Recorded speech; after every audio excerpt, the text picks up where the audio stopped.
We go. Claire. Good evening and welcome to the Tilton Talk Show. I wasn't expecting to be the host. We are waiting for Paul, who's having technical difficulties. And I am Claire Wilden, and I am with tonight the Robe, Mark Adams, who can actually hear us this week. Good evening, everybody. It's good to see everyone. Good to hear everyone. Life's good. We've just lost Craig. No. He's been having trouble all day with his. So hopefully Craig will be back because we can now cut off. There he is. Here he is. Craig In the Courtney, matrix. you're back. He's there. Can't hear us. He's there, but he can't hear us. We've got Tally, who I got to see on Saturday. How do? You're right, are you? I can hear you all. Honestly, this is just mayhem. Craig, are you there? Wave if you can hear us. No, can't hear a thing. Oh, we can. Oh, he's waving. And we've got the main man with the buttons that aren't working. And that hasn't seemed to work at all. Chris Brown. I knew I'd get the blame. Oh, okay. Normally me. As soon as you come on, Robe, this is what happened, so I am going to blame you. We have got Jeff Horsfield on tonight. I'm hoping that Paul's back by then because he knows what's going on and I haven't got a clue what's going on today. So, the main important bit was Saturday. I mean, what a result away from home. Still absolutely buzzing from that game. I mean, Talia, got to see you first of all beforehand. I mean, what more do you want? And Ethan Laird was on the bench, so I'm one happy lady at the moment. So, Tally, do you want to start us off? Yeah, I mean, like you say, we had a chat before the game. And the team came through, and we was like a few decisions, a water in the middle. It was a bit, oh, will this work? Is it going to be, same old, same old? Well, how wrong was we, Claire? I know. It was a total change. It was brilliant. I'm still, like you say, I'm still buzzing from the game. And you've still got the cold. Yeah, I still have got the cold. Yeah. Sorry, apologies. and I apologise if people will see me waving, but I couldn't hear anything. But I'm back. With long arms. To be fair, Craig, it reminded me of Rodney out of the Groovy Gang. No, there's no Rodney. I am, as you can see, Jeremy Clarkson, aka the Fixer, this evening. Now, going back onto the game, it was just it was a masterclass. It really was. Everyone played well in their own positions. Beadle had a fantastic game. Kept us in the game, didn't he? Some stages. Definitely. But no, second half, I think they got a bit of Italian off at half time, so they come out, performed a little bit. But it's just great that we could actually defend a result. We slipped up a little bit by letting them have one goal, but it's still, we defended well, and it's just an all-round team performance. Definitely, I think following on from that, Tally, to be fair, I mean, we looked at the starting lineup and we were like, what are you doing? Why are you changing it? What's happening? And and actually it did work. I mean, Beadle had probably his game of the season. Agreed. I thought his kicking was good. I thought the saves were brilliant as well. I mean, that double save where he had to go on the floor and everything else were just absolutely brilliant. You couldn't fault anyone the first half. The first half was total football. It was. Exactly how we need to play. I mean, having Prisk up top. And I know I said about Duck, the Duck should have been subbed. But fair play, I think that was his best game as well because he actually, ran around and did something. So fair play to him. And that goal was just superb, wasn't it? First time. Not many people had attempted that, but it was a great goal. And he was great. And I mean, Vicente was on fire and everybody just went for it. And we, the back four were just solid. And I just think that if we've set the bar now, obviously second half, we knew they were going to come at us. Mm-hmm. They haven't won 3 games on the bounce for no reason. I do think we look leggy a little bit. And it's a shame, really, that Prisk had to go off because I think Iwata was ready to be the one who was going to be subbed. Yeah. But I do think that, I mean, I'm happy because Ethan Laird is back. I mean, I recorded him running onto that pitch. I've never been so excited for a player to run on the pitch in my life. But otherwise, I just think, what result? We have not won there for 24 years. Yeah, Tally had hair. I was in year 6. I mean, we all remember 24 years ago, you know, and the whole away end was just brilliant. What a brilliant away end. I mean, I was by some lads and they were brilliant. They were so funny. It was great. So They fair had their play to picture on the Blues. Like, on Facebook we are today, on a didn't they? roll at the moment. And again, you know, we've beaten Norwich. Let's see what we can do against Millwall on Wednesday. Bring Hold them you on. back. I hope so. Can you hear me now? Yeah, We can. Yeah. It's only working on the phone, though. It's not working on anything else. Right, okay.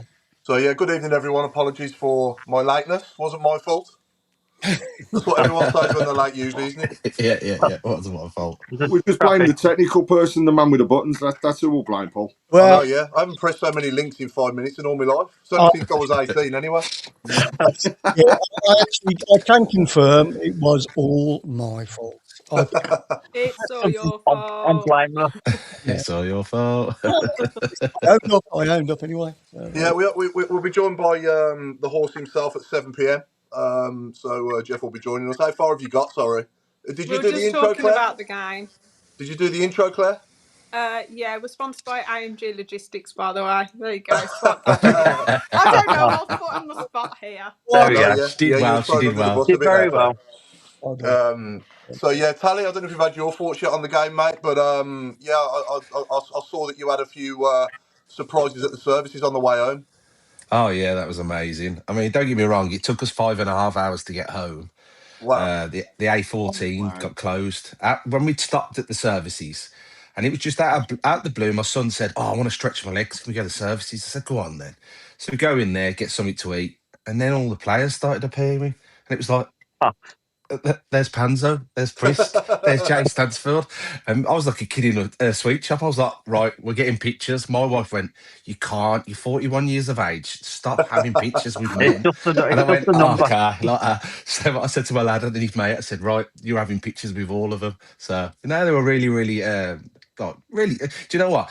We travelled there, hadn't we? If they'd have said no, it would have been a nightmare. Do you know what I mean? But no, it was, they were really, really, really nice. All good. Yeah. I think I said that's the best first half display I've seen us play since QPR away under Gary Monk, when we were 4-1 up at half time, and we nearly messed that up. We nearly messed that one up in the end as well, didn't we? Camp saved the penalty right at the end, if you remember. So it was a bit squeaky bum time in the second half, wasn't it? But first half, that was just outstanding, wasn't it? Really brilliant. The total football, I called it.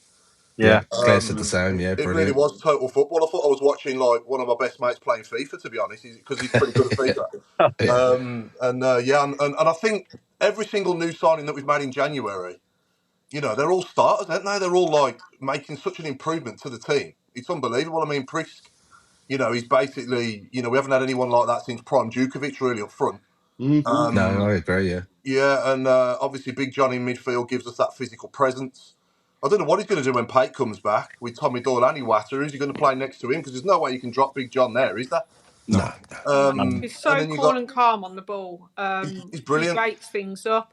He was a little bit leggy second half, but I think a lot of the team were. But I totally agree with you. And what a great, I mean, who do you choose now as Davis? Who do you choose? I mean, we were shocked when we saw the team, and I think Wednesday there'll be some more changes as well. But that's what you need. You need to be able to freshen it up, and I do think that Prisk he's got the height. He can hold the ball up. He's got a bit of pace to try and get him behind. And I do think the way we play, we do need someone big up front. You see a lot of teams do it now. Haaland's quite big. You got some other teams where you've got the tall bloke up front holding the ball up so everybody else can run off him. But I think everyone played 110% again. And, we've got 13 cup finals, haven't we, left to keep going and going and going. And can we make the playoffs? Of course we can. But we've got a lot of the teams around us. We've got to play some of them. We've got to play nearly all of them. April will be when we definitely know what's going to happen, because we've got Bristol City, Ipswich, Wrexham, Preston, you name it. Let's go for it. We've got nothing to lose. It's in our hands, isn't it? Because if we do manage to beat them, then we'll be there, won't we? Yeah. So it's there to be had, and let's go and grab it by the horns, as they say. Because we've certainly got the squad there to do it now. Even if we get 1 or 2 injuries, I honestly think that we've got players that can come in and do a job just as well. But sorry, mate, you carry on, Rob. No, sorry, Paul. I was just going to say, it does feel like 2002 again, doesn't it? It's got that sort of vibe, isn't it? We're slowly creeping up and we're sort of going to the back door sort of thing. But ironically, the last time we beat Norwich away, we went on and played Millwall, didn't we, in the playoffs? Yeah. I don't think we're going to play Norwich again in the playoff final. But there's no reason why you can't finish 6th if they're 3rd still, and hopefully beat them again. Hopefully it's more comfortable this time, and we haven't got to wait till Stern John scores in the last minute again. If anyone else, like we did back then. But yeah, no, I think now I'm the most excited I've been as a Blues fan now for a long, long time. Probably since the Premier League days, to be honest. And it even feels different to that, doesn't it? Because of everything that's going on off the field as well. Yeah, it's just such an exciting time, isn't it, to be a Blues fan? Yeah, the next 3 months are going to be so exciting. You can't wait for the game to come around, can you? No, you're absolutely buzzing every single game now. Like Claire said, it's like a cup final. Yeah, definitely. And there's always a team that goes under the radar, and why can't it be us? Yeah, I think we've got great partnerships on the pitch as well. When you look at Wagner linking up with Damari Gray, who haven't played together much, you got Vicente linking up with Bright on the right hand side, and the passing from Bright through for the goals was just outstanding. You got Iwata and Big John playing for the first time together in midfield. That formed a good partnership. Panzo and Clara give us a good partnership as centre halves. You've got a left footer and a right footer, and I've got to say, I thought Panzo was just going to come in as a squad player. But he reminds me of Prime Jono so far. Yeah, he's a starting player. He's already got a song as well. I mean, like some of these new players, they've only been here a month, and because of how well they're playing, they've got songs for them. So it just shows, doesn't it? Yeah. And technically, Dux, I think, okay, he's not. When you look at him, he's not the player that you expect him to be. He's not big. Well, he's big, but he's not physical. He's not good in the air. But technically, on the ground, he's outstanding. And some of his one-touch finishing this season has been off the charts, isn't it? When you think back to his goal against Coventry, his goal on Saturday, he's flying at the moment. He is. I don't think you can leave him out, and he links up so well with Prisk as well. Yeah, I've got to sit here and say, are we in a time now where Jay Stansfield is going to struggle to get in the starting 11? I think he's a starter for me for every single game. It doesn't matter instead of what Udo, he does. Craig. Yeah, I think Stano to me is a starter. He might not. He's not scoring the goals that we saw him do in the other division, but that's because to me, he's playing more of an all-round game than you see out of him last season. It was out and out, going to score goals, get us out the league type of scenario for him last year. Whereas this time, it's now more of actually he is the all-round player. He's creating the space and he's running off the ball is phenomenal. Yeah. So I think he'll be there, and he'll stick around and still do it. But this is a position that, if we'd have had this at the start of the season, I think I'd have been a lot happier than what we are now, because we're actually in that position where we said we wanted 2 players of equal caliber for every position, and we now have that without fail. Yeah. So I agree with Claire. Come Wednesday, Davis has got some decisions to be made, and they're biggies. Who starts, we don't know, but actually, whoever starts, if you come out firing like we did against Norwich, and I agree, that's the best. That's the best 20 minutes I've seen us. I think for a very, very, very long time. And if we come out like that against a Millwall side that, let's face it, they took a stuffing off Portsmouth the weekend. There's no reason why we can't go there and do it again. Yeah, I agree with you to a certain extent regarding Jay, because I think it's hard to leave him out of the team. I'm not saying he shouldn't be in the team. I'm just saying that we're in a time now where he might not be. I think you pick and I think you pick the players based on the team you're playing. I mean, for instance, I'm not one of these people that thinks Jay should start every single game. I don't. I think now we've got players that fit in better, against different opposition. I mean, Millwall are a huge team. You need height now. Do you go with Prisk and Dutch the same as like we did with Norwich with a bit of height, or do you, it's just, put it this way, it's a dilemma that we all really enjoy having. It's a wonderful problem to have, isn't it? Yeah, definitely. It's almost like an embarrassment of riches. But I think if we can go up this season, it will be easy. I'm not going to say easier, but better than next season, because I do think the teams that come down, Wolves, Burnley, and probably West Ham or Forest, will do a lot better than Southampton, Leicester, and sorry, I forget who the other third, Ipswich. Sorry, Ipswich as well. Yeah. I think it depends on FFP though, because then Burnley look as though they're just not doing anything. They've gone up. They've not, to me, tried anything. They haven't even swapped the manager, which really surprises me. And I don't think when they do come down that we're necessarily going to see that out of them again. It's going to be an interesting one with Burnley. Yeah. Forest could be in trouble. FFP, the amount of money they've spent, if they were to come down, they could well be in trouble.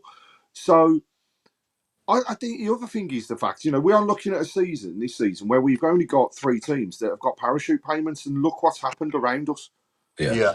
We all talked about making that revenue to make sure that we were ready. But actually, that revenue's coming powerfully now to get us into a position where we're actually looking at pushing for the playoffs. And Wrexham, who'd have thought that Wrexham would be in that position as well? But, it's about momentum. It's about building it. We're not going to win every game, but actually, if we can take the odd few draws, there's nothing stopping us. No, not at all. Sorry, I've just come off camera because I'm just sending. It's a different link now, isn't it, Chris, for Jeff to click onto? Yeah, send him the last one I sent to you. Yeah. Also, I've got to admit, think about it. How many points do we normally need to stay up? 50. And we're basically there as well. I mean, how nice is it to be looking up and focusing on the playoffs or focusing on being within the top 10, then looking over our shoulder thinking, we're 4 points off here, or we're... Do you mean? So how much nicer is it that we've now gone from looking down to looking up? Yeah, I think there's lots of aspects, isn't there? Like normally at this point of the season, we've got long list of injuries and who's going to fill this spot, we haven't got that at the moment. So as you say, you've got that point score that's pretty much keeps us in the league. Onwards and upwards, I think every game now is you're looking for the result every time. Yeah. It's you're looking up. We're not looking at the bottom half of the table now and thinking, where's our next points coming from? What we're doing is we're looking up at the top and thinking, who are we going to gain on next? And that's the big difference that we're seeing. And I've got to say, the positivity is flowing through the message board as well. Yeah. And sorry we haven't got to a lot of these comments yet. But the Ulster BCFC Supporters Club, welcome first of all. Thanks for joining us. With the way we play now, pushing forwards, do we think that Kyogo may actually suit it a little bit better and get any extra time? I know, Claire, you've commented on that already to say it's going to be tough. I've got to agree. I think the bench is so strong that it's going to take something massive at the moment to get him back into the squad lineup. And I think there were rumours as well that he may even be going out to the MLS. Yeah, that's what I've heard today. Yeah. Yeah, I think there's something in that, Craig, because he wasn't, not being in the match day squad at all. And he travelled though, didn't he? He travelled. He was there. Yeah. So, you can't really fault his commitment, really, can you? I mean, he's not getting in the team, but at least he does actually try when he gets the opportunity. But it just hasn't worked out for him, has it? No, unfortunately. Same as Kumas, isn't it? And people like that. Cashin, Kumas and Cashin have moved on, and they're doing better at their new clubs, and the same will probably happen for Kyogo if he does move on. But if he doesn't, and he does get back involved, then maybe with the likes of Vicente around him, Osman, and Priska as well, it might suit his game better. The only way we're going to find that out is if he plays, isn't it? Again, Exactly that. Yeah. But Well, again, it's a nice problem to have, isn't it? Yeah. I think it's testament to him as well. The gaffer said, "Oh, whenever he's in the building, he's no problem. He just gets on with it. He's quiet. He gets on well with everyone. He just, he doesn't kick up a stink sort of thing." But I mean, long term, you can't imagine him being here much after May, do you? No, Really? not at all. Yeah. Is my sound okay, by the way, on this phone? Yeah. It's not. It's a bit different. Yeah. Yeah. Makes it sound like you got a list, but I know you haven't. Yeah, that's usually on a Saturday night, not a Monday night. So yeah, it shouldn't be long now before Jeff joins us. I've just sent him the link, so hopefully he'll click on that at 7 o'clock and it'll all be okay. He had more luck than I did. I mean, I've got to say as well, the other thing, we're talking about Wednesday, but there's a huge now game for us, I think, next Monday. That's really going to, for me, show how far we've come. Where, we've played Coventry, we turned them over. We can go do exactly the same against the Middlesbrough side. Yes, they can score goals, but they also leak really, quite a few as well. And there's no reason why we can't turn it on and have a go against them guys. I'd personally take a draw on Wednesday and then push on with and go for the 3 points on Monday. Once you've got to that mark where you can't go down, well, you just go for it, don't you? If we're in that position, and I think that's what we're going to see. Yeah, I think so. Yeah, I don't know if there's any way, Chris, I can get on my laptop instead still. Sorry to keep going on about it, but it is a bit weird on here. I'm not going to lie. Going back, I hear you, Chris. Gone here. You're one job, and all he has to do is press a button to me on mute. Can you hear me? We can. Yeah. Okay. No, sorry, I keep switching the microphone off because I've got a dog here. Try coming back off, Paul, and come back on again. Then you know that it works on what you're on now. So Right. Okay. Yeah, I think Craig, I agree with you. I think Middlesbrough will be a great game. I think that it will be similar to Coventry. They'll have to come at us because obviously they're going for top spot. So actually, against at home, that's exactly how we want teams to play. We want them to come at us. Yeah. We play better, don't we? That's how we want to play. I would take a draw against Millwall and then go for it against Middlesbrough. Because last time I went to Millwall, was it a 90-something minute goal or near the 90th minute goal? Was it that Tadanka, whatever his name is? Yeah. He scored it, didn't he? Yeah, so I think that we just need to keep going the way we're going. I think it's obviously a headache for Chris Davies at the moment to see who's going to play, but I think you've got to pick players on form. It's a good headache to have, and I take it any day of the week over who we're picking because of the injuries. It's the other way around, isn't it now? Which is great. Yeah. Is that better? Yeah. You're back on your laptop now, yeah? No, I'm still on the same phone. All right, sounds okay. Yeah. Sounds better. Yeah, sounds okay. Yeah, good. Okay, so has everyone given their views on the game? Anyone not spoken about the game? We hope to as well be joined by Mark Meredith at some point as well.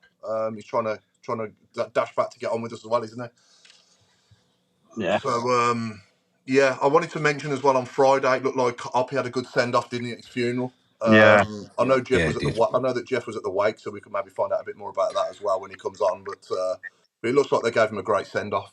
God bless him. So yeah.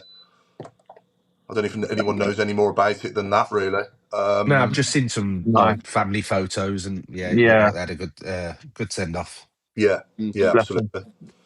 Yeah, but no, just sort of going back to the game on Saturday. I think now, we've got pretty much everything we need now for the rest of the season, and I think Chris Davies said it, didn't it? It's 7 games or 6 games now, then an international break, then another 7 games. So if we can do that in 2 sort of mini leagues, if you like, and we're top of the league at the moment over the last 6 games, aren't we?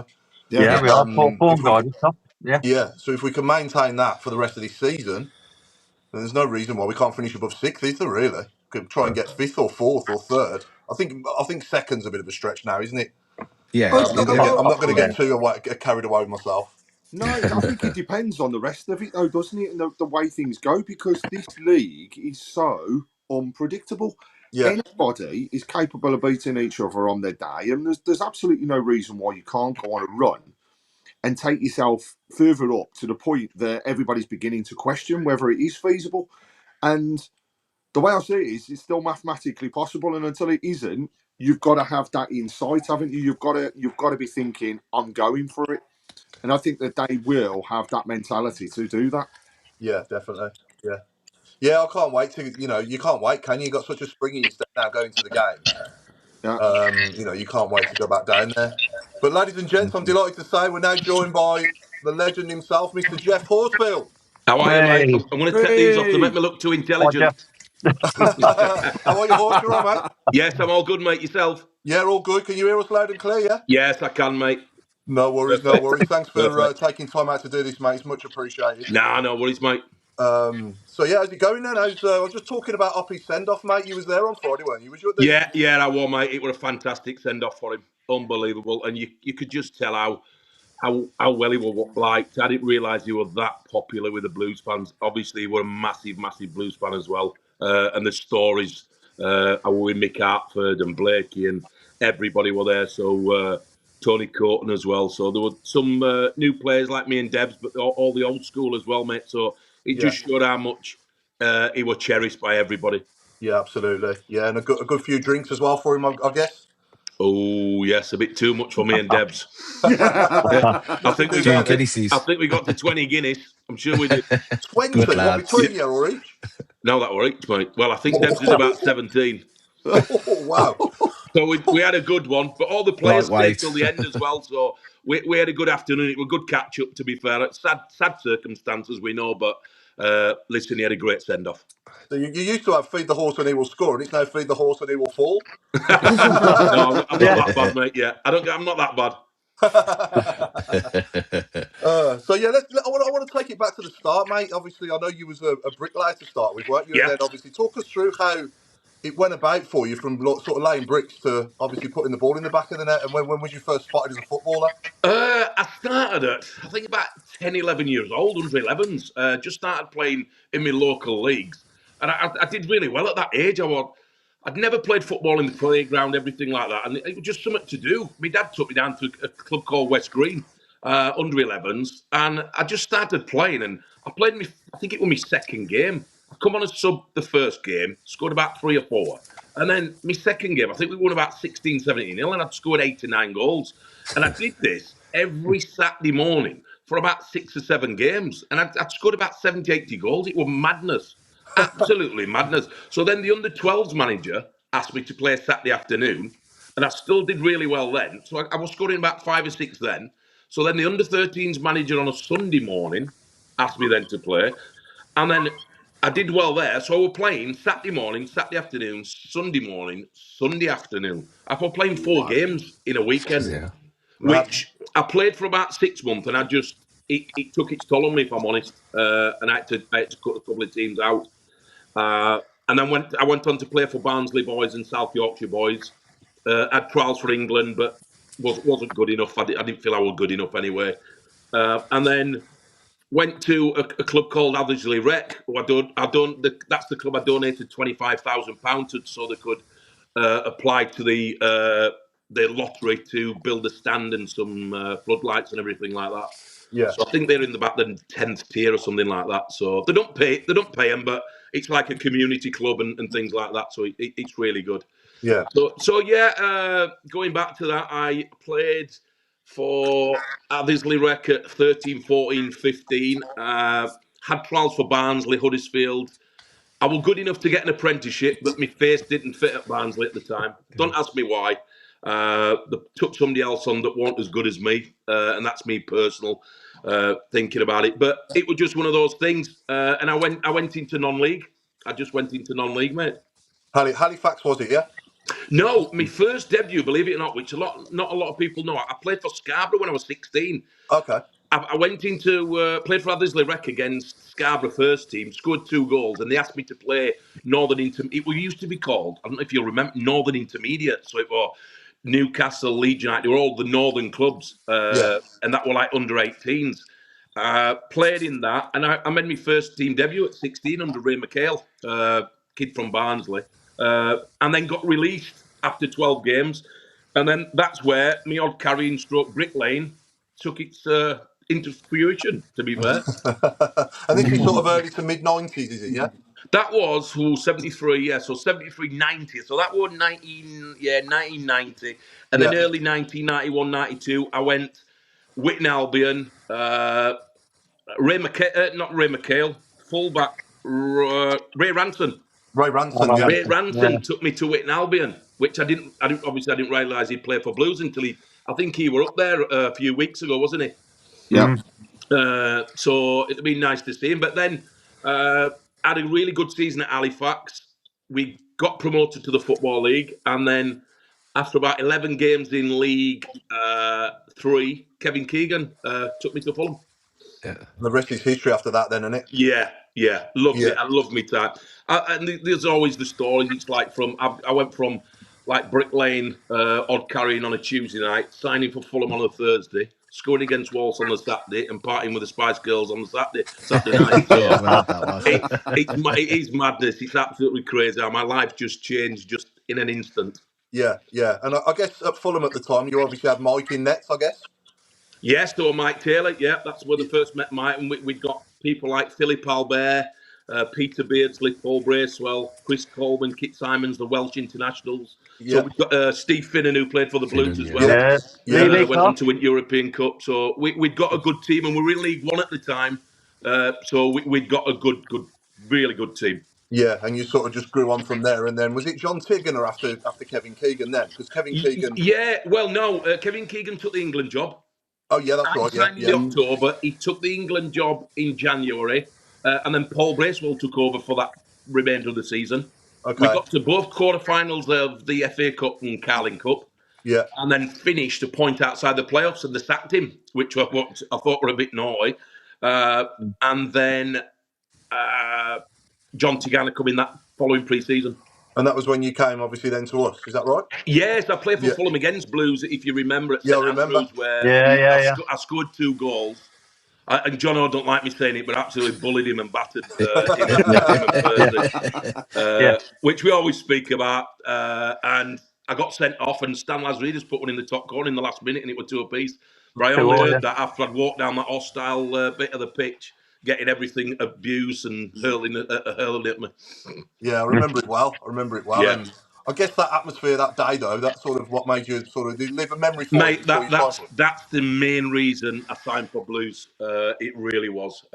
Because how hostile it was. It was frightening, absolutely frightening. Yeah. And as soon as John Tigana pulled me and just said, listen, I'm signing. He had a good replacement for me. Louis Sahar was my replacement, and he was £750,000 cheaper as well. So he didn't do too bad, did he? But they went on to win the league by, I think, record number of points that season. They were brilliant. Sean Davis and John Collins were there. John Collins, Lee Clark. They had a good team. Yeah. And then obviously, so listen, I loved it at Fulham. I really did. It was an enjoyable club, but I was glad to come to the Blues. Yeah, and then obviously your first season with us, 2000, 2001. Yeah. Obviously disappointment in the playoffs against Preston, wasn't it, just in the end? I set off poorly, to be fair. That my first game was against Fulham at home, live on Sky on the Friday. I went through one-on-one with Mike Taylor, and I've gone to chip him, slipped, and he's kneed me to my thigh, and I got a blood clot. So I'm out for about 7 or 8 weeks. Oh, okay.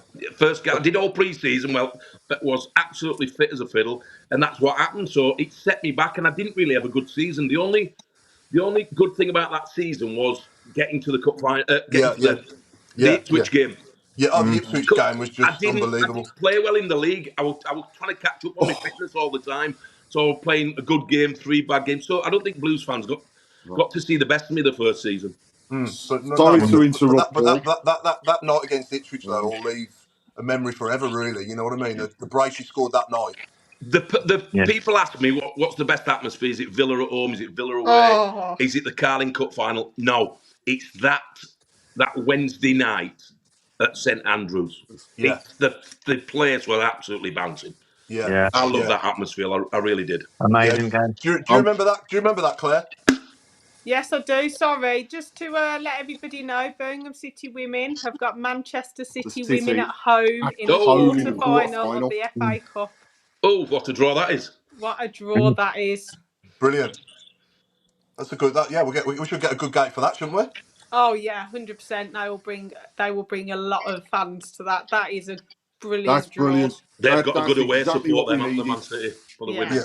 Yeah, brilliant. And are they sort of like? I guess they're towards the top of the. Oh yeah, they are a very, very, very good team.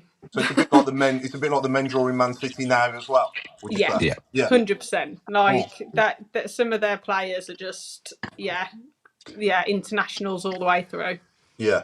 Oh, brilliant. That's great then. That's great. That'll be a spectacle on TV, I would imagine, as well. So, yeah, Jeff, going back then, so you had that season, obviously, 0001. We were absolutely robbed in the cup final, penalty on AJ that wasn't given. Yeah. He just bottled it, didn't he, David Ellery? Yeah, I think if he wouldn't have gave the first penalty, he'd have gave the second. Do you know what I mean? And he did bottle it. Would have been in Europe then, wouldn't we?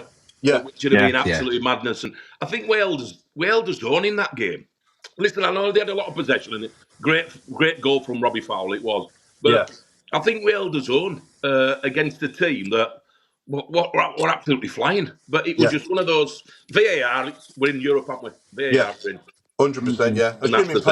Assuming Percy buries the penalty, which I think he loved them penalties. To be fair, Percy. Yeah, he was good at them as well when he turning his back. He was.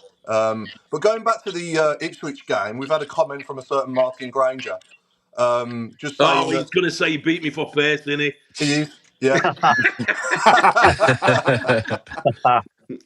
Yeah, I know, I got it. Listen, now I'm not having it because I will run it opposite way, and he will come in that way. So I thought, listen, I'll let him have a bit of I'll let him have a goal for once. But no, it was great for him to score as well in that semi-final. Yeah, the way. I mean, it wasn't easy from that angle either, was it, to put it in? No, the ball was spinning. It come off somebody, and it was just started spinning. Grateful that he was there. To be fair. Yeah. Great. Got us off to a great start, didn't it? And we were sort of off and away after that. Then. Yeah. Only ever going to be one winner. And don't forget, I think they were 5th or 6th in the league at the time. Yeah. They were absolutely flying in the Premier League when we played them. Yeah. They were playing in Europe as well, weren't they? I think they were 6. Yeah, no, it was a good side. It was no mean feat really beating them the way we did on the night. It was I think the pitch helped us just a little bit, didn't it? Yeah, absolutely. And then the following season after that, obviously, was the 2001, 2002, and obviously the season where Trevor, God bless him, left us, and we had to see Bruce. We went for a sort of. We didn't get off to a bad start that season, really. I remember you getting the last goal under Trevor's reign at Barnsley, didn't you, away? Yeah, the Barnsley game away, yeah. I think it come to end. I think, if I'm honest, the one against Preston where when we lost on penalties and he took us off, I think he killed it. I think, do you know what I mean? It was just one of them things where he should have just gone, listen, let's just take the penalties, let's get through, and let's get to like Wembley or Cardiff or whatever it was. But it was just disappointing to go in the changing rooms, and then, like I said, it was just one of them things. But we didn't get off to the best of starts, and then Brucey come in and totally changed the whole team, to be honest. Yeah. What did Trevor say at that particular time when he took you off the pitch at Preston? Well, if I can remember correctly, I think we flicked up. I think the captains flicked up, and we were supposed to be at the other end, and they couldn't do it for safety reasons, so they did it to the opposite end. And Trevor, he threw his teddy out of the ramp, did he? That's what happened. Yeah. Do you know what I mean? And he was like that sometimes. If it wasn't his way, it was no way. And it was just disappointing because I think we deserved to beat Preston as well. We were the better team. 100%. I mean, I remember you having a shot that it both posts, didn't it? I scored, and somebody sent me it a couple of months ago, and I hit the post, and it rolled across. Yeah. And then I can't remember who the winger. He took it, and they went up and scored. Yeah. Rankin. All Rankin. Rankin. Mark Rankin. Rankin, that's the one. Yeah. That's the one. Mark Rankin, yeah. But that was painful. I remember I was watching it in a pub in Birmingham City Centre, and it was very painful. Yeah. But yeah, we finally got there in the end. The final season, didn't we? Brucey came in and he got us over the line. I wish it would have been Trevor because I think he deserved it. All the years. Yeah, I do. To be fair, yeah. I think Trevor had lost a little bit of the lads. Okay. Do you know what I mean? He was great technically. Man management for me, he just wasn't. He wasn't for me as a manager. If I was playing bad, I wanted him to tell me I was playing bad and not put around me saying I'm the best player on the park. Blah blah blah. If you're not playing, if you're not doing well, you're off in 5 minutes. So put your ideas up. That's how I wanted managers to be. And he couldn't really give anybody a rollicking or tell anybody off. He always wanted to be their best friend, you see. So I think that killed him a little bit. Yeah, but some of his signings though, as in his reign, I mean, when you put his like strongest 11 together, it's some side, you know, isn't it? Yeah.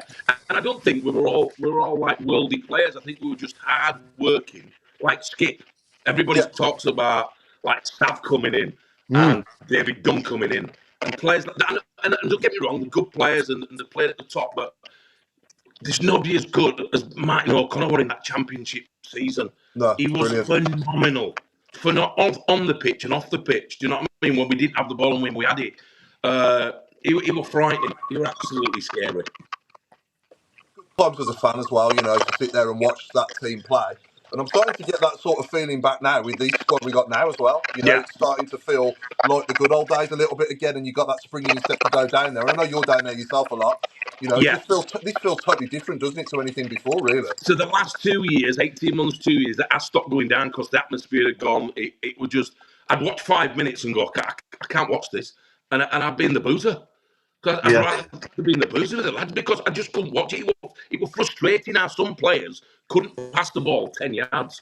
Yeah. And they're on good money. And it's not all about the money, but they just, for me, for a Birmingham City player, the only thing you've got to have is wear your heart on your sleeve and show what it means to them, the supporters.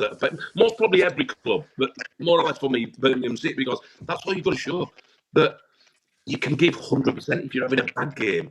Run through brick walls. Go and be annoying to a defender or a left back or a right back. And that's all you can ask for.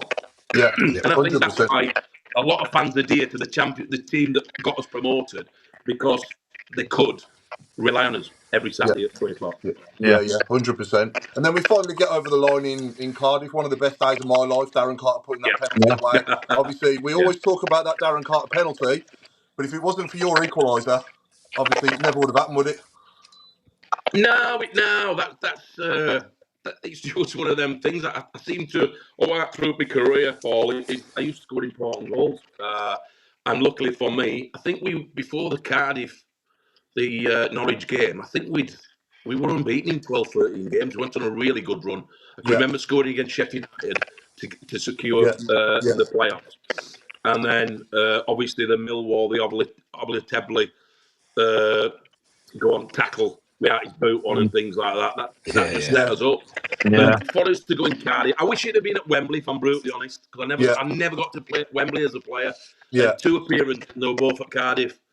But it was fantastic for us. And that's why I'll get back onto Grange. I know he beat me on that one, but he nearly cost me my Premiership career because it ran under his foot and Ewan Roberts scored, if you remember. So to be fair, when I scored it, he come and congratulated me. You still there, Jeff? Have we lost him? Oh no, you're back, mate. It's You're back. there. So we lost you for a second then. Yeah, so obviously you got the equaliser, and then we go on and we do it on penalties. Right, I'm back. Can you hear me? Oh, I thought he was having a few problems. You back? I don't know what happened then. yeah, you're there, Jeff. Can you hear me, mate? Yeah. I was just saying about obviously the penalty shootout in the end, and I know you've gone off. I know you've gone off by then, but I wouldn't have wanted to take one anyway. Now, to be fair, I'd run myself into the ground. It was an hard game. It been an hard season, if I'm honest. But thankfully, the lads like Debs' penalty, Stan's penalty, were out of this world. Yeah. And then for young Daz Carter to go and do it, it was fine. I'd have wanted it to be either Paul Devlin or Darren Carter. Yeah. And for Daz to do that at 17-year-old, phenomenal, absolutely phenomenal. Yeah, and it's even giving me shivers down my spine thinking about it now and talking to you about it. You know, it does when I watch it and it comes up and it's been so many years and it's an anniversary and I watch it all the time. I can watch the game. I can watch the full game Yeah. Because I didn't think it was a very, very good game, if I'm honest. I think we were two nervous sides. Nobody wanted to give anything away. It was red hot as well. It was ridiculously hot in that stadium. It's like being in Brazil, Jeff. It's like a South American game. Is that hot? It's boiling. It was frighteningly hot, and and everybody were under pressure. Not just us, but the Norwich lads as well. They were under pressure immensely. And I know Flem and Malky and all that. I talked to them on a regular basis, and they were just gutted that we got to get to the Premier League. Yeah, no, absolutely. But no, I just remember it like it was yesterday. I was up behind the goal.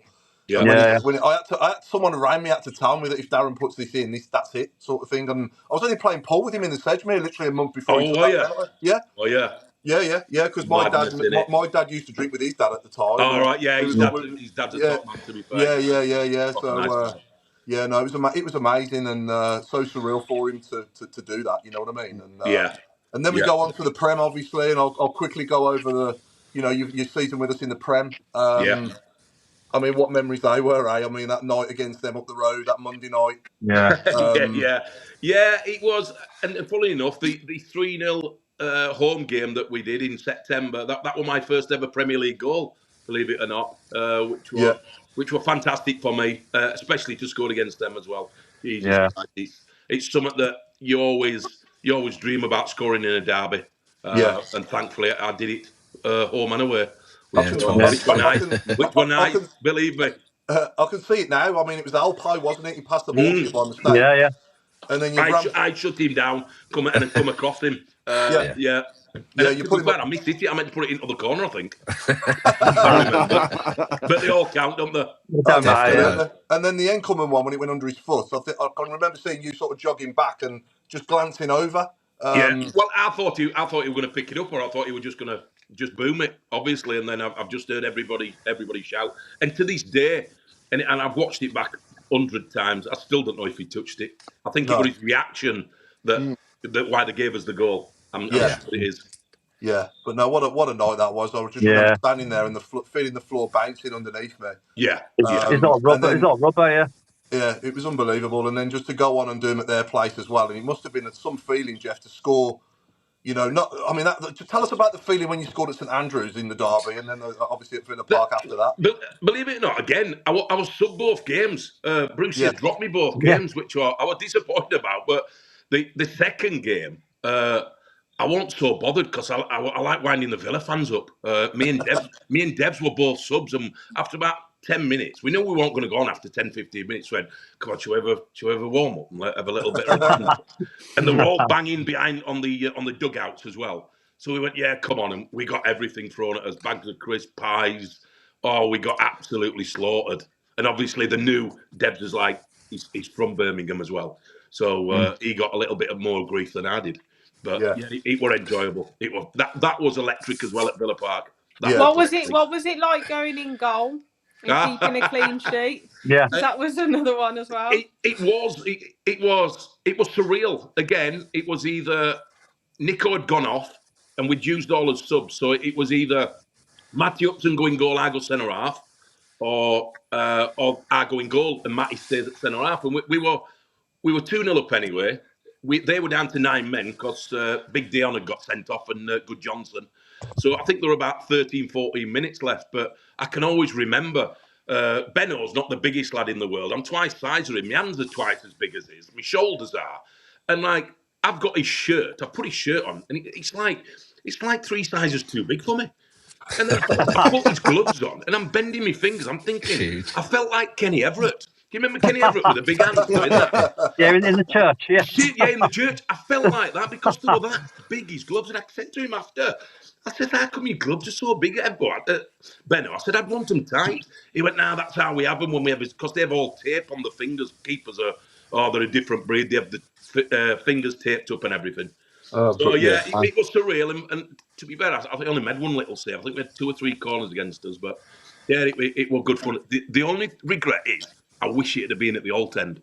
That's what I wish it had been. That would have been nice. Just to wind them up a little bit more. That must have been the best one out of the two, actually, thinking about it, to go and score in front of the Holt End. Yeah. Well, I didn't realise. Well, I'd never known. I don't really know about grounds and everything like that. But obviously after I've done it, that's obviously their main stand. Do you know what I mean? Like the Tilton, Tilton is at Blue. It's just one of them stands, and I didn't realise it until after a few weeks after that. I'd scored at their home end, which were nice. Brilliant. And a few other highlights from that season. Obviously, you scored the winning goal in the last minute against the Baggies, didn't you, as well? Yeah, I did. St Yeah, I can Andrews. always remember Gary Megson saying to me, "Oh, please don't ruin this." And I scored. I think it was the 92nd minute, a header against Sean Gregan. I think it's Sean Gregan and Gilchrist who went on to play as well for with them, who were good lads as well. And that's a great club as well. Yeah. And then obviously that end of that season, then obviously we start the 03-04 season, and obviously Mikael Forsell comes in on loan, doesn't he? And then that was when you sort of moved on then, wasn't it, to the Baggies? Yeah, and in hindsight, I wish I'd have stayed because Clinton, obviously, Brucey pulled me and just went, listen, he said, I love you to bits. He said, I always can depend on you. I know what I'm going to get when I go to bed on a Friday night. If I'm playing you Saturday or you sub, I know what I'm getting.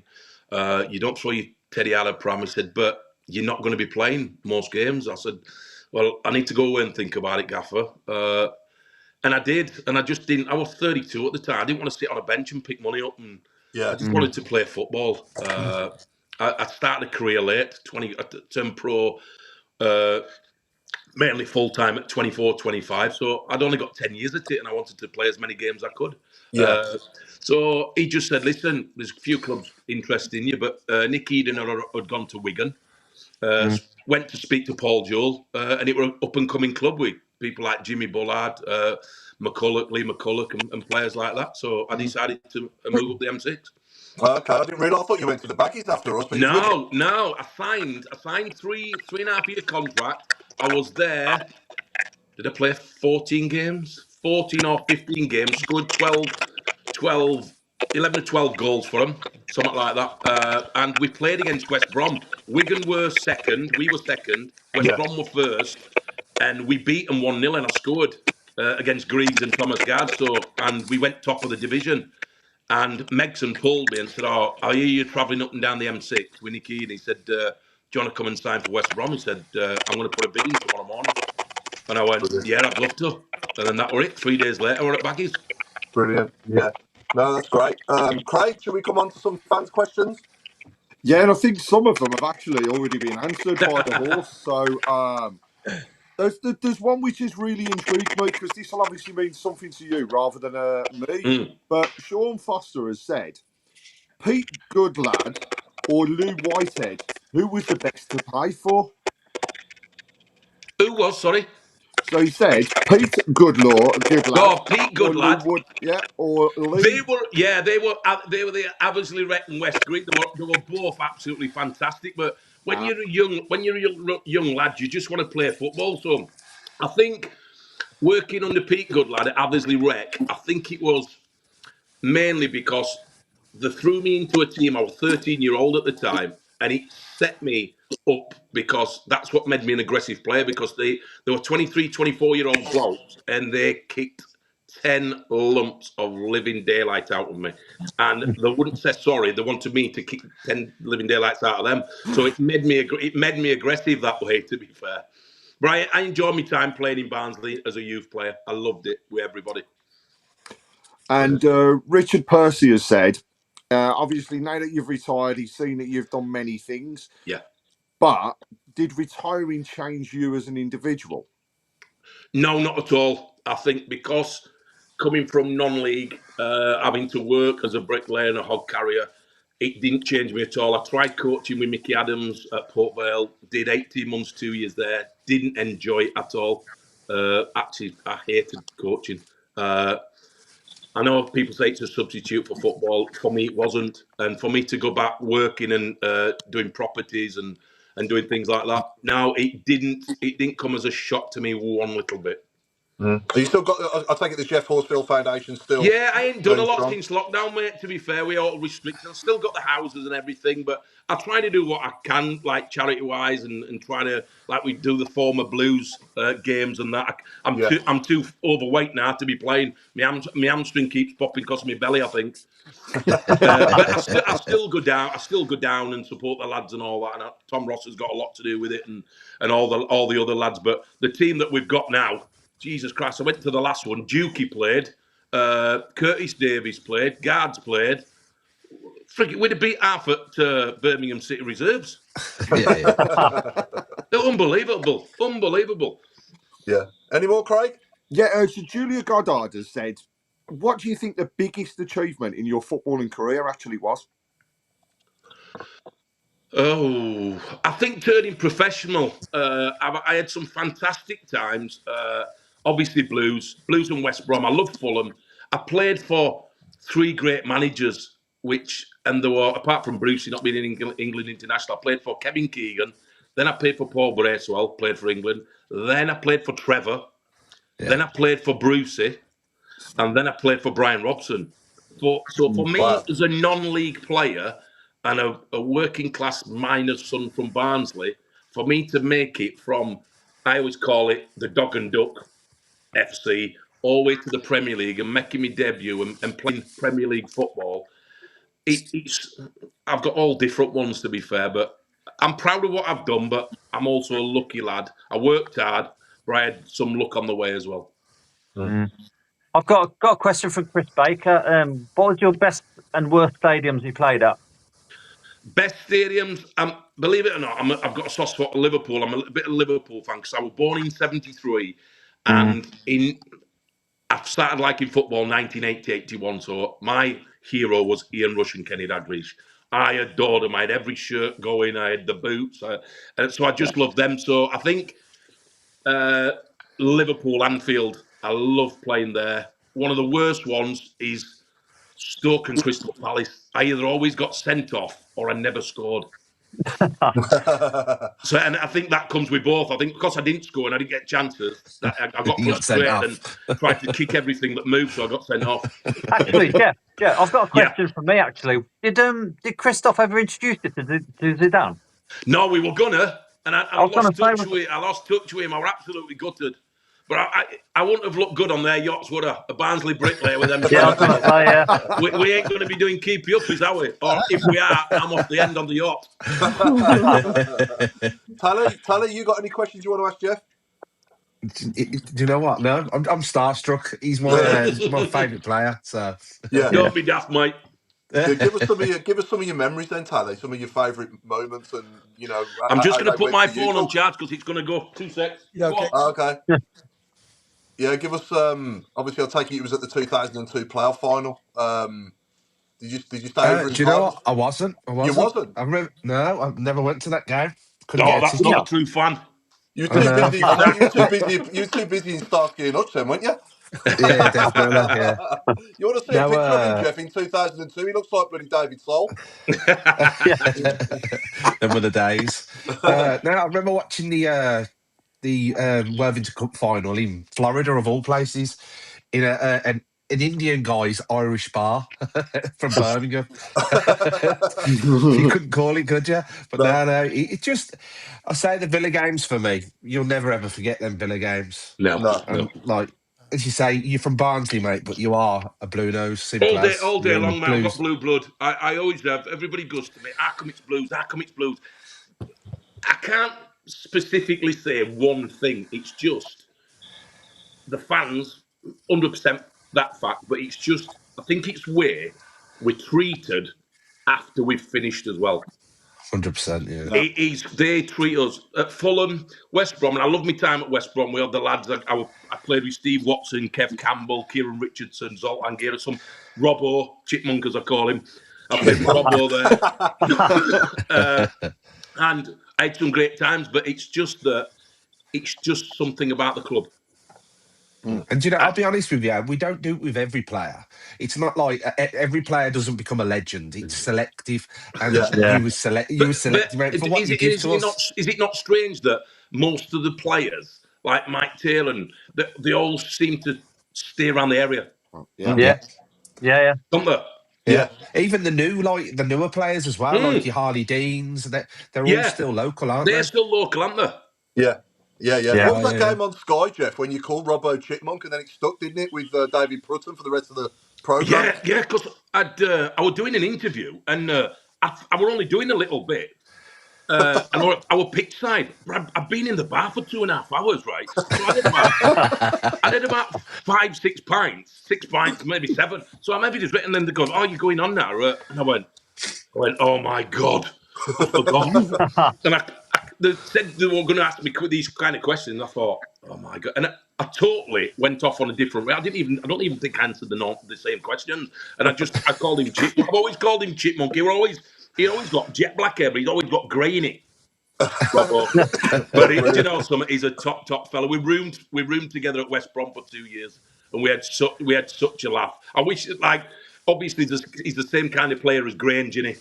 Yeah, They're both exactly the same. I love playing with them too. Yeah, I know battle Robbo. with them too.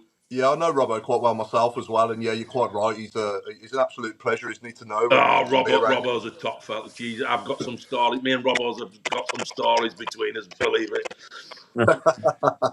Brilliant. Jeff, a question for myself. Like, obviously, you've mentioned your time at Birmingham. You mentioned your time at West Brom. What was it like to be on that pitch with the Great Escape at West Brom, knowing that Birmingham fans were singing West Brom to stay up? I know that. Yeah, somebody told me after the game it was fantastic. Yeah. Blues have got Arsenal, haven't they? Yep. It was Arsenal, because one of the pals who I know that have got boxers, he recorded it and sent it to my wife, who were obviously at the Baggies, which were lovely. It was fantastic to say it's like a rival, but they're not really rivals. West Brom and Blues, they've always got on, haven't they? But it was really, really nice, and that's what things like that touch me. Do you know what I mean? I think the likes of yourself and Percy and Darren Carter in that squad, though. Yeah, you know. Yeah, there were 3 of us, weren't there? I forgot about that. Yeah, there were us 3, weren't there? Yeah. That probably helped, didn't it? Because obviously we got a soft spot for all 3 of you. Yeah. But yeah, Claire, you got your quick 5 questions and any Jeff memories of your own? Well, I was there at the Worthington Cup, and I was there at when we, proper fan, aren't you, Bob? Yeah, proper fan. Don't rub it in. Yeah, so I'm a bit starstruck too. I'm not gonna lie. I remember watching you with my dad and my mum and brother and that, and just watching you on the telly, and now I'm just a bit Who was the best finisher you've ever played with? Oh, you're going to hate this. Everybody hates it when I tell people. I played with some fantastic strikers. Peter Beardsley. I played with Karl-Heinz Riedler. Oh, he was good. Yeah, at Fulham. Who else were there? Then, obviously, at Blues, I played with obviously Dealey, Stern, Christoph. I played with some Canu at West Brom. Unlove, Peter Unlove. Nuddy, Nuddy. Nuddy. There's some good Stern John. Everybody goes, what's the best partnership? Who you play with? Blah blah blah. Stern John, I enjoy playing with immensely. Yeah, you got to say Devlin. You got to say Devlin in case he's watching. No. Devs is a winger, and he's not classed as a striker. Devs. But it's hard to say. Stan Collymore by far, he was phenomenal. He was 6'2", left foot, right foot, strong, could head the ball, could head it from anywhere. He was spectacular, and I think if he'd have got his head right, obviously he's had the mental health problems and things like that, he'd have won over 100 caps for England. He really would. He really would. And I know a lot of Blues fans, because he's ex-Villa and all that, he was a really, really good player. He was phenomenal. Yeah, he was. No, there's no doubt about that. Claire? Who's the quickest player you've played with? Oh, I would think, do you know, in his prime, I'd have most probably thought it would have been AJ. I was going to say AJ. He was rapid when he first came onto the scene. Yeah. He got no weight about him or hair, but I think that's why. He'll not thank me for saying that, little AJ. Oh, he was one of my favourite players as well. Oh, he was brilliant. AJ was brilliant. Why we sold him and sent him to Palace for 500 grand and brought Clinton for 5, I do not know. That's got to be one of the worst businesses Brucey's done. Yeah, if I'm brutally honest. Yeah, I went to a weird forum. One that was. I went to a forum with Brucey at the time, and he even held his hands up and said I messed up there. Of course he did, yeah. He also told me, Paul. He said to me when I were at West Brom and he brought his side with Esky and Izzet and all them and Safta Blues. to West Brom to the Baggies. He said, "I'll just tell you, I regret selling you lot." He said, "You went way too soon." He says, "I always went to bed on a Friday night knowing what I'll get in Saturday at 3:00. With these lot, I ain't a clue. I'm a nervous wreck." Yeah. Which were nice for him to say. Yeah, no, it was, yeah. Claire, back to you, Claire, sorry. Who was your best mate when at Blues? Debs. We were like partners in crime, me and him. We were always getting in trouble up Broad Street. After the Aston Villa game at Villa Park, we've come in the tunnel and there's obviously been the commotion with Sav and Big Dion, which nothing happened. And then me and Debs used to get changed next to each other. And he's just looked as great lads. He said it was Monday night, so he said, "Right, I'll see you in Thursday." He said, "Have Tuesday, Wednesday off, have a good time." He said, and then he looked at me and him and said, "You two don't think about going out in town." He said, "You'll get killed tonight." So I just said, so we looked at each other, "What are we going to do, Debs?" He went, "Oh, come on, we'll go out." So we're up Broad Street, and then about 5:00 in the morning, we're walking through the fish market and the meat market. We're in the Meerkat, 7:00 in the morning. On Tuesday morning, Debs is nigh on, half naked with his boxer shorts, dancing on the pool table. So like 4 of the workers in, and that were it. Just a quiet night then. Yeah, quiet night. But do you know something? Funny enough, this is how good Brucey was. He said to us, he come in on the Thursday and we're jogging round like that, and he went, "What did I effing tell you to?" And we went, "Oh, yeah. Did you go out?" I went, "Oh, yeah, we had a couple of beers, Gaffer." He went, "Did you have a good night? You didn't get in no trouble, did you?" And he just like shook his hand, and he were absolutely fine with it. Brilliant. Yeah. Good man management. Yeah. Old school. Yeah. If you could relive one moment of your career, what would it be? Most probably going in goal, putting the gloves on. Really? I think it's just one of them iconic moments, and I wish I'd have kept Benno's shirt and the gloves as well. I was going to say, did you keep it? Yeah. I was going to say, do you keep it? No, I didn't actually. You don't think in that moment in time, you just throw the gloves back, not thinking it's going to be an iconic, and it is an iconic for Birmingham City fans and Birmingham City Football Club. They're iconic. Yeah. I can only think of Lee Novak as the other outfield player that's gone in goal in my time as well as yourself. Yeah. Who was that against, Robe? I can't remember. Oh, that was against. Who was that against? I can't remember. You know, he's on the spot and he doesn't know. Come back, Robe. 2 minutes. Yeah. Not a real fan. Let's throw that out. Let's throw that out to the shout boxes. Who did Lee Novak go in goal against? I know he did. I can't remember who it was against. I can't remember it again. I think Jeff's having trouble with his charger. Is he? His battery running out? Yeah. Who was that? He's got the next one ready, Claire? Have we got the who or anything? I've got the who. Yep, I think. I have got it. Just wait for Jeff to come back. Well, shall we mention the ladies after their result? Actually, yeah. So, massive 8-0 win for the ladies. Saturday night, wasn't it? It was Saturday night, and it was immense. I'm back. I'm in my boxer shorts. I'm rearranging my daughter's bedroom here. I'm in my boxer shorts. I'm not the most prepared man in the world. It was a tough first half. I'm back and on charge. Kept a minute. Yeah, no worries, Jeff. Craig's just talking about the ladies' game at the weekend. They won 8-0 against Chatham Town. Right. Yeah, so we had first half was a tight. Really, it was we only went in 1-0. Got their goalkeeper superb, and credit to her because she proper kept a minute. And then second half, I think, to be honest, the half-time break didn't do them any favours because they came out and they couldn't really get started again, and the floodgates opened, and over the goals came, and it was, Hertra to get her hat trick was superb, but goals all around from ultimately a lot of second string players who now are giving themselves a chance with the league games. So it's going to be interesting, and the difference in the way the players were, the manager, etc. Obviously, you could tell that they were over the moon, and now to get that huge home game against Man City. I mean, it's I say it every time, and I talk about the ladies, but it is a different type of game.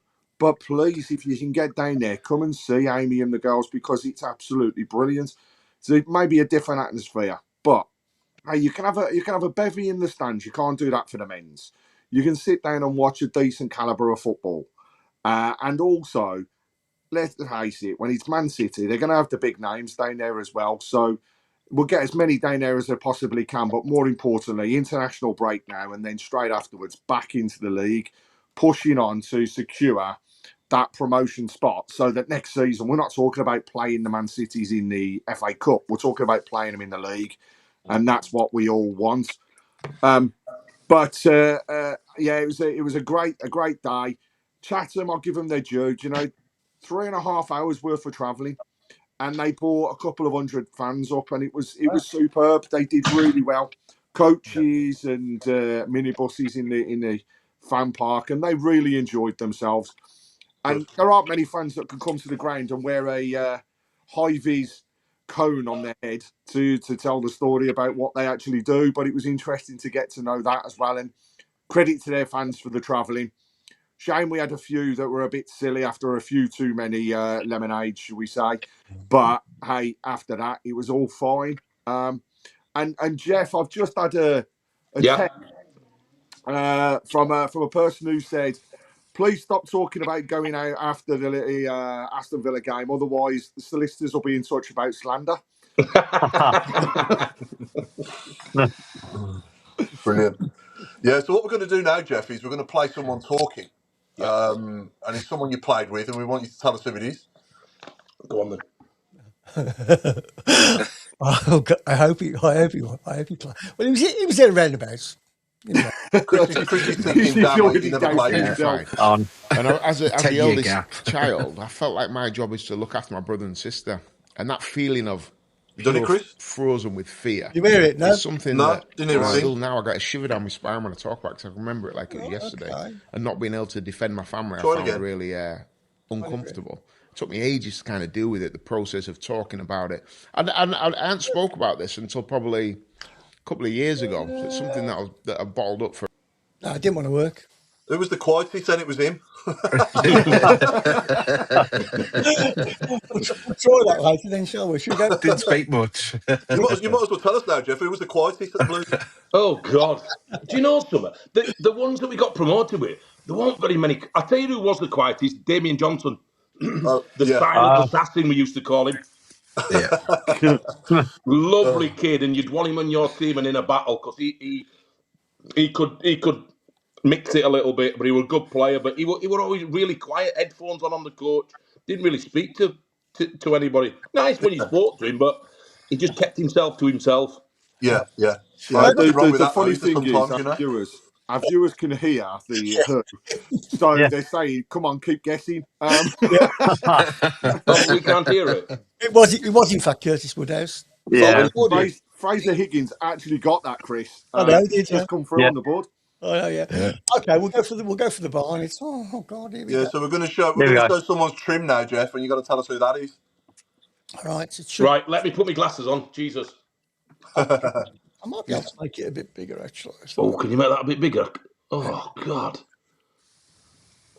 Oh, my God. It's a good head of hair, isn't it? Yeah. It is. Either that or he's been a turkey. Right. Do you know something?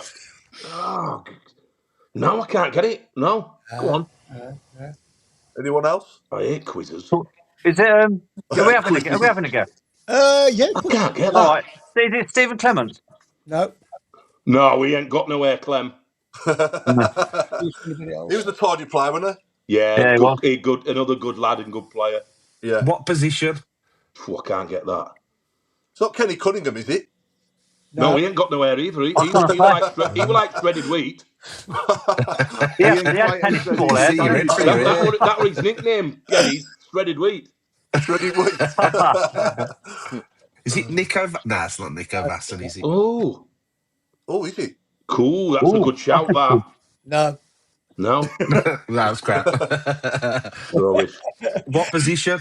I'm gonna have a look on Wikipedia now to get a bit more info on him to help He you. definitely played with Jeff, didn't he? Well, he was there from 1999 to 2002. Yeah, so he did. Oh, then. Yeah. oh, yeah. All right. Yeah. Can I have a guess? No, Don't say you've got it from that. I ain't got that. No, I'm all right. I won't guess then. he wouldn't have got it No, from. no, go on. Oh, it's I'll be Simon impressed if you Charlton. get it from that. Simon Charlton. No, No, I won't with it. I won't with Si. No, When did he he'd leave? gone, hadn't he? No, he'd gone.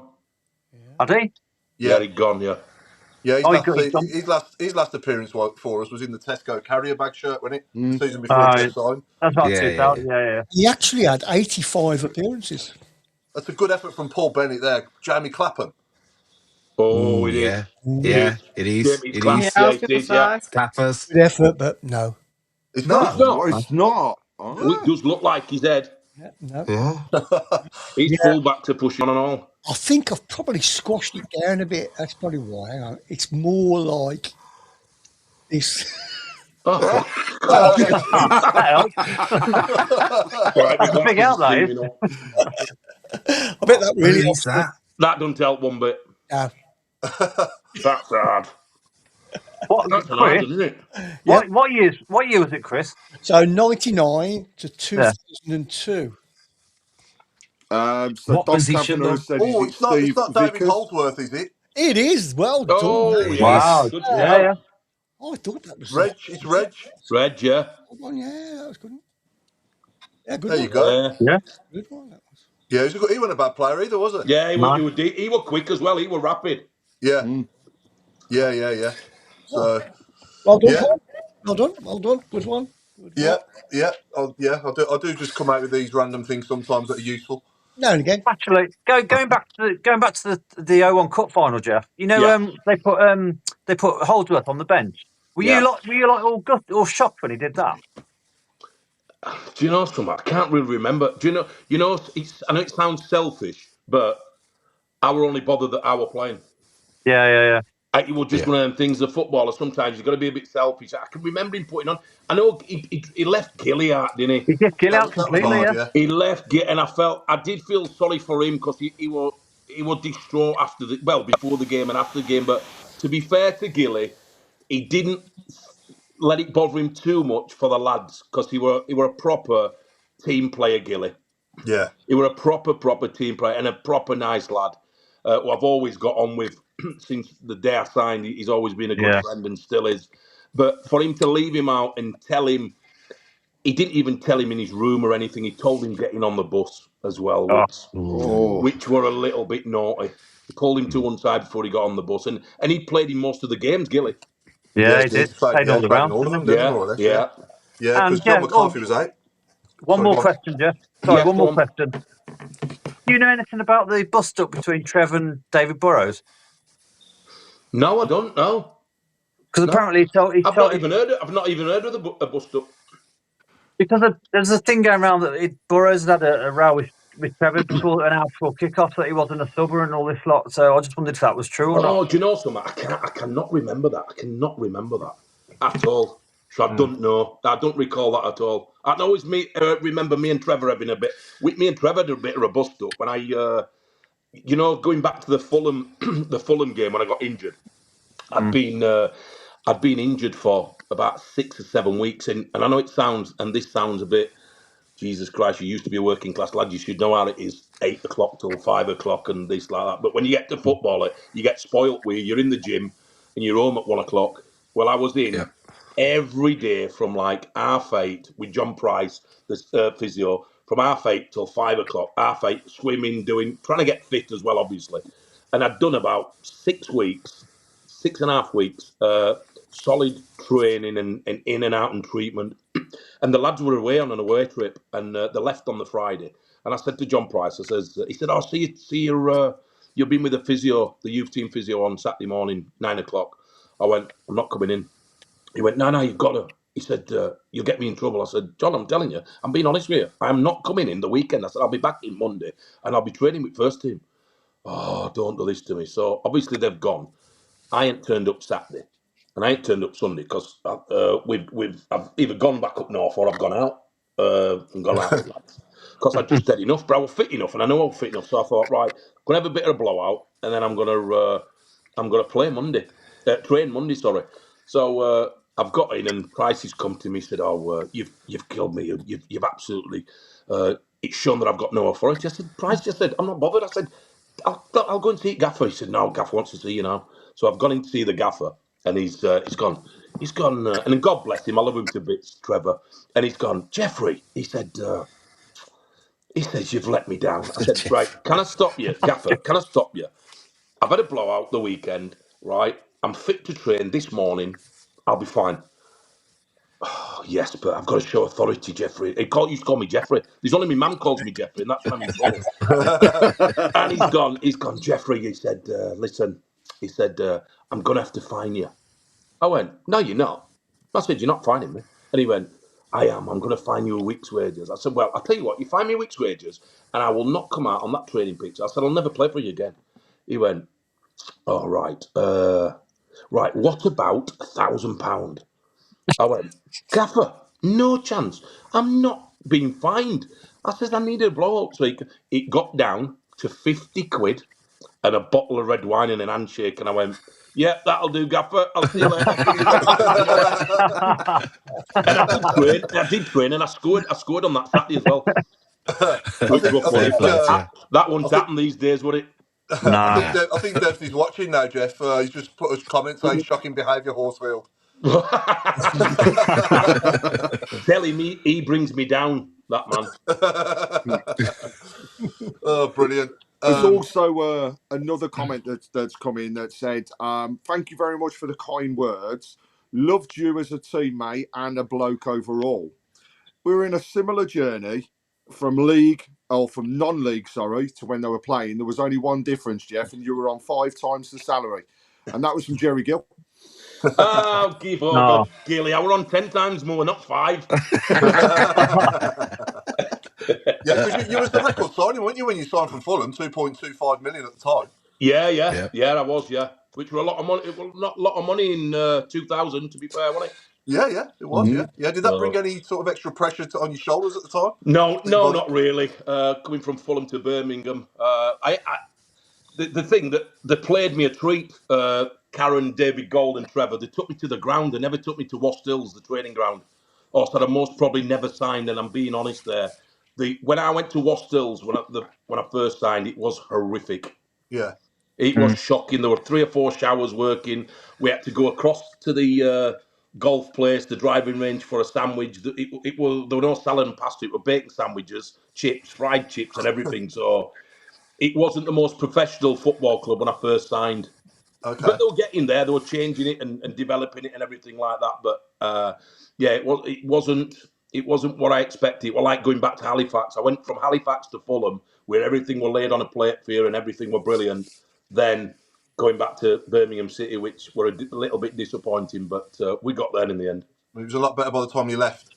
Yeah, it was. Yeah, they've done the dome and everything like that, and fair play to them. But they've got to spend money. A club like Birmingham City, and paying that kind of money for me in 2000.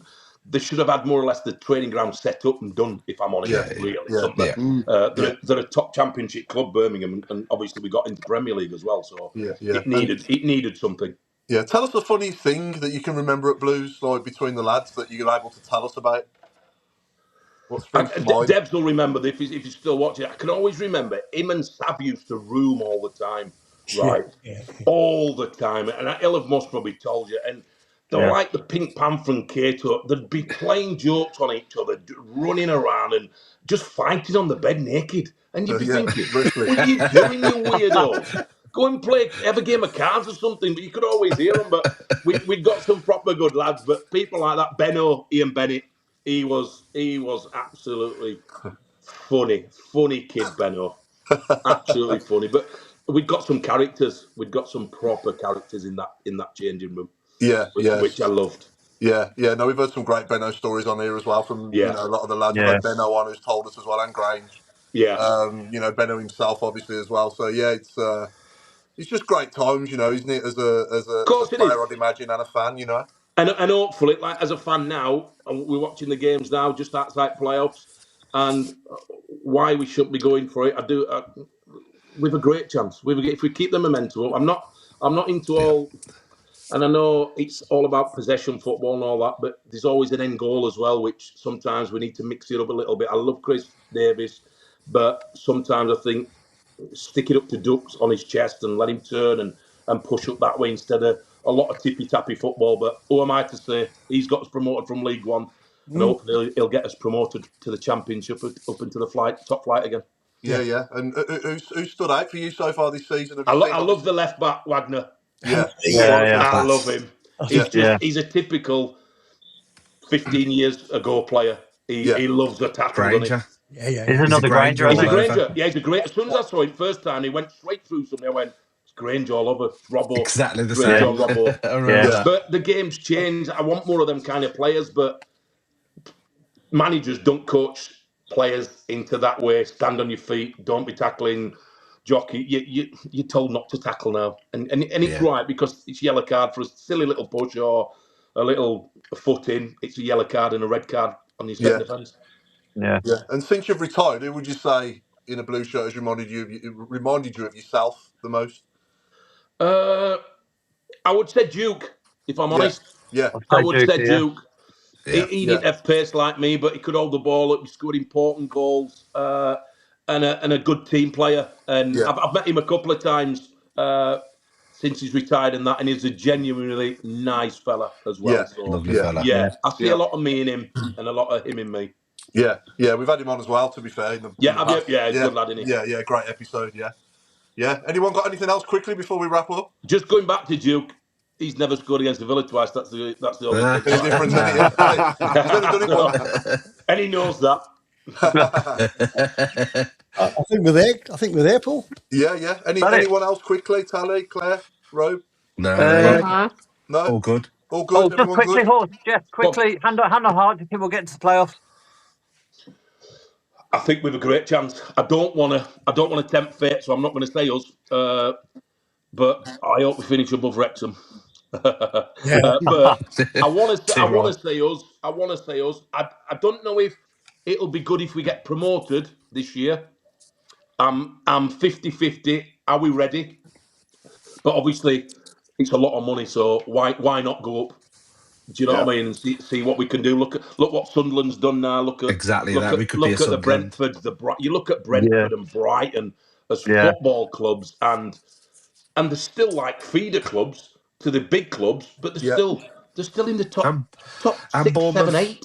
And Bournemouth, And Bournemouth. Bournemouth as well. I missed them. Yeah, I meant Bournemouth as well. Them three. Yeah. Look at Crystal Palace. I know they've had a bit of problems now, but look at all them players that they've sold, and they're still in the Premier League. That's what we need to try to do and emulate, bringing young kids and selling them 30, 40, 50 million, or even trying to keep hold of them. I said before you came on, Jeff, that this season it would be good to go up because the teams that have come down last season obviously have struggled a bit, and the teams that come down this season I think will be better than the ones that come down last season. We lost. Yeah, you still there, Jeff? Yeah. I think we'll have to wrap up as well. No. Yeah. You there, Jeff? Yeah. Yes, I'm here. It went off for some reason. No. Well, I was just saying. I think the teams that came down last season have been struggling, obviously. And I don't fancy that to happen again next season with Wolves and Burnley and. That's my. It's a massive void in it. The gap's got bigger and bigger season by season. Yeah. Look at the money that some of them have spent as well. Burnley have spent a lot of money. They've spent some money as well. Yeah. And it don't guarantee you stopping up. No, it doesn't. No. So, but anyway, Jeff, we really appreciate your time tonight, mate. Not a problem. It's been a pleasure, and we'll hook up soon. All right. Yeah, absolutely, mate. Yeah. So we've been the Tilton Talk Show, sponsored by Andrew Logistics. It's good night from me, Paul Hipkiss, and good night from Tally Jones. It's good night from me, and it's a good night from Claire Wheeldon. It's a good night from me. Come on, Blues, this week. Let's get a couple of wins, or at least get a draw on. I reckon a draw on Wednesday, and I think we can beat Middlesbrough on Monday as well. And it's a good night from Mark Adams. It's a good night from me, and I'm going to play a nice little pass to the horse. I never thought I'd play that. Good night, guys. Good luck. Move. Cheers, Jeff. Cheers. It's a good night from Jeremy Clarkson. It's a good night from Jeremy. I'm out on the farm tomorrow, so keep an eye out for me. But.